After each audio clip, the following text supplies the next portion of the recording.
Hi, my name is Matthias and I'm one of the developers at Gentimat. Today I'm going to show you Endzone, a world apart. In Endzone, the world as we know it is gone. A global nuclear catastrophe, together with a radical climate change, have destroyed our Earth and changed it forever. After 150 years underground, humankind now goes back to the surface to build a new civilization. You are the leader of a small group of survivors, building and advancing their settlement. Your settlers need several basic things to survive, including water, food, and shelter. So let's start by attending to the need for water and food by building water and food supplies. First, we will focus on water. There are multiple possibilities, but the water tower is mandatory to store water from lakes. Now that the building area is reserved, we need to assign settlers to actually start constructing our water tower. This happens in the Profession tab. Here we assign several settlers to the builder profession. And as you can see, the construction of the water tower starts immediately. For settlers to get water from a nearby lake, you have to build a boardwalk.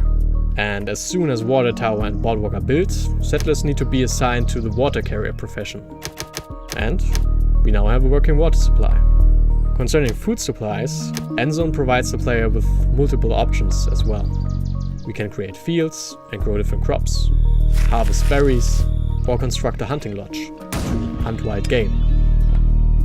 Now we can build your settlers a home, so they have a place to rest and to start a family. There are several types of houses, but they all have their own pros and cons. And after building houses, all of the most basic needs are fulfilled. We continue with the expansion and organization of your settlement.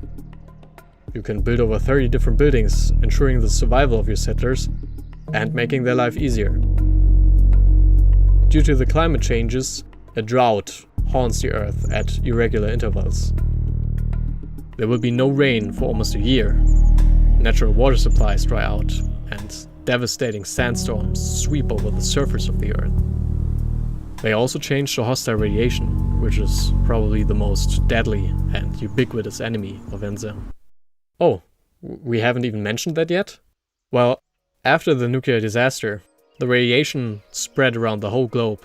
Invisible and deadly, it is the most powerful enemy of all life on Earth. And as the leader of a settlement, you must always keep an eye on radiation exposure. If settlers get too much radiation in a short amount of time, they get sick and die. So you have to look out for contaminated rain clouds, which can increase the level of radiation in the environment. But death is not only on the ground, but also in the water and food.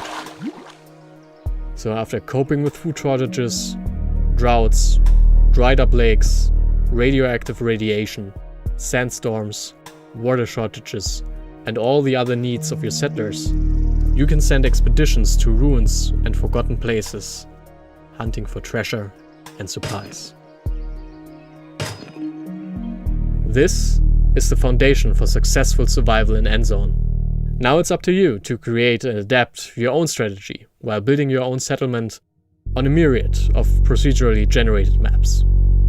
We hope this video gave a clear introduction into our game, and we also hope you will have as much fun playing Endzone as we love developing it.